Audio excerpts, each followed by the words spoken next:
தமிழகத்தில் அதிமுக தலைமையில்தான் கூட்டணி, எனவே கூட்டணியில் இடம்பெறும் கட்சிகளை நாங்கள் தான் முடிவு செய்வோம் என்று அதிமுக பொதுச் செயலாளர் எடப்பாடி பழனிசாமி தெரிவித்துள்ளார்.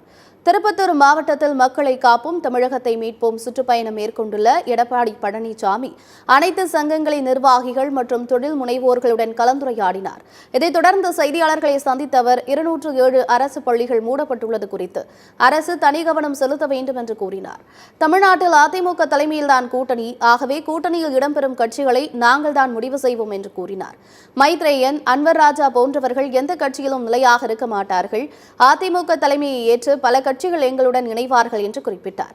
2026 சட்டமன்ற தேர்தலுக்கு இன்னும் பல மாதங்கள் இருக்கும் நிலையில் கூட்டணி கட்சிகள் குறித்து ஏற்ற நேரத்தில் அறிவிக்கப்படும் எனவும் எடப்பாடி பழனிசாமி தெரிவித்தார்.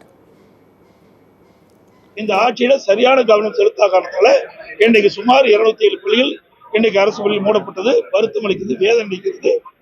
இந்த அரசு தனி கவனம் செலுத்த வேண்டும் என்று எதிர்பார்க்கிறோம். பாஜக கூட்டணி எங்கிட்ட உண்டு, ஆனா மற்றதெல்லாம் நாங்க தான் முடியும். அதிமுக தான் தலைமை தாங்க. ஆனா அது சந்தர்ப்ப சூழ்நிலை வருகின்ற போது அதுக்குண்டான பதில் நாங்க தான். இப்ப அன்வர் ராஜா கட்சியிலிருந்து நீக்கப்பட்டார், மீண்டும் கட்சியில் சேர்த்து அறிவிட்டார். அதே மாதிரி மைத்ரேயன் கட்சியில் நீக்கப்பட்டார், பழனிச்சேத்துல பரணி போயிட்டார். ஆக இப்படிப்பட்டவர்கள்லாம் எந்த கட்சியிலுமே நிலையா இருக்க மாட்டாங்க. கூட்டணியை பொறுத்த வரைக்கும் இன்னும் 8 மாத காலம் இருக்கின்றது. 8 மாத காலத்தில் இன்னும் பல கட்சிகள் அதிமுக முன்னேற்ற பாரதிய ஜனதா கூட்டணியிலே எங்க கூட்டணி தலைமையேற்று வந்து சேருவா என்பதை தெரிவித்து நன்றி.